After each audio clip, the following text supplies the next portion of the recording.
This is a flash fiction piece and my first ever flash fiction piece, and it is entitled Ghosts at Her Side. Don't get your nail polish on those papers, my mom told me. It's not nail polish, it's boric acid, I said. I didn't know what boric acid was, but she might have. Why don't you go practice your clarinet? I play saxophone now. I've played it for the whole quarter. Centuries of our family records formed a horseshoe shape on the table around her. Dead trees, family trees, were my mom's darlings. Oh, well, go practice your saxophone then. You're going to get your boric acid on my papers.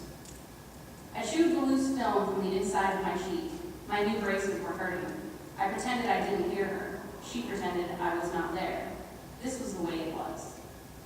She always looked smarter in her red glasses, like Sally Jesse Raphael. She studied cousins, aunts, second cousins twice removed, loved children. She dug for a jewel in our family's pile of rocks. All the while, she was letting my sister, father, and I collect dust. She pored over the newspaper clippings and photos. Those old-timey photos creeped me out.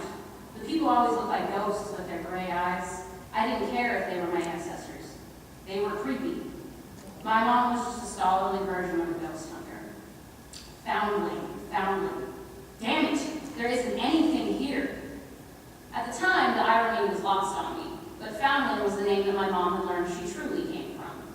A few years earlier, my grandfather confessed to her that he was not her real father. He had married my grandmother while she was pregnant with another man's child. You looked through that file a couple days ago, I said with a sigh. After some time, my mom gave out a gasp.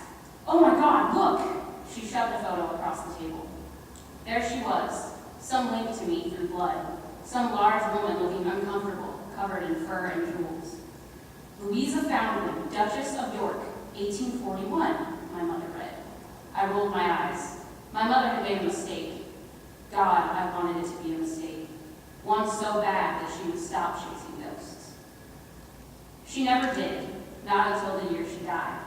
She spent my entire adolescence and most of my adulthood looking for something to appease her. She rummaged through documents until she fell asleep at the table at night. My father would sneer at her as he walked by, her face resting by a pool of drool. She barely noticed when he divorced her after my little sister graduated high school. She forgot to show up to my wedding. My daughter didn't know who she was until she was 6. I was the only one who came to see her in the hospital. My sister had never forgiven her for showing up to her office across the country in Boston. When both security and my sister asked that she leave, she rambled something about being royalty and not tolerating such treatment for peons. When I begged my sister to come to her senses, she told me that our mother was a few icebergs away from sinking, and she couldn't watch it. Standing by her bed, I tried to hold her hand, which had become gnarled from arthritis. Her lips were crusty, and her eyes were unfocused marbles. She motioned to her purse. Give it here. I brought it to her, wondering what could be so important for her to have when we both knew she was not likely to last through the night. She pulled out a crumpled up piece of paper stained with coffee and covered in scribbles and notes. What is this, Mom? She smiled for the first time in months. I wondered if this was the moment that the little saxophone player would be satisfied.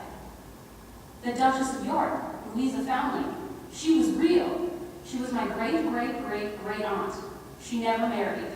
She had a huge inheritance, and she was estranged from her family, so nobody inherited her fortune. It was stuck in some bank in England for years. But I found the bank. I got the address. It's at home right now. I'll tell you where it is. Louisa wants you to have it. We both do. She was so beautiful, you know. I'll finally get to know her. I'll finally have my family. I took the paper out of her hand and ripped it up. I kissed her forehead, told her I loved her. Then I walked out of that hospital room, knowing that she would die alone, knowing that she would have rather died with ghosts at her side than with me.